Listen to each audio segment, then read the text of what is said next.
आजकल शहरों में इस तरह के प्रश्न आपको सुनने को मिलेंगे कि हमारे घर का दरवाजा किस दिशा में होना चाहिए। बहुत से तो लोग सिर्फ इतना ही कहते हैं कि घर का दरवाजा देख लो, बाकी सब कुछ देखने की जरूरत नहीं है। वास्तु में, वास्तुशास्त्र के हिसाब से घर का दरवाजा ही देखना चाहिए। मैं इस बात से बिल्कुल सहमत नहीं हूं, लेकिन फिर भी मैं ये बात दावे के साथ कहता हूं कि हमारे वास्तुशास्त्र के ग्रंथों ने दरवाजे की स्थिति को या दरवाजे की दिशा का महत्व को बहुत बड़ा माना है। हमारे घर में दरवाजे चारों दिशाओं में हो सकते हैं।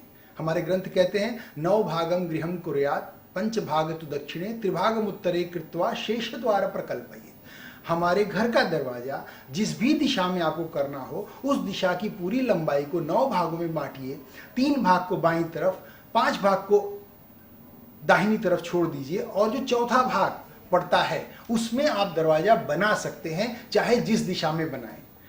सामान्य तरह से अगर हम देखें, बिल्कुल जनरल वे में अगर हम समझना चाहें तो ये बात एकदम सही है कि अगर कोई बंगला बना रहा है, उसके घर का दरवाजा पूर्व और उत्तर में होगा तो उसका पोर्च, वरांडा और ओपन स्पेस उत्तर और पूर्व की दिशा में होगी, जो कि अच्छी है।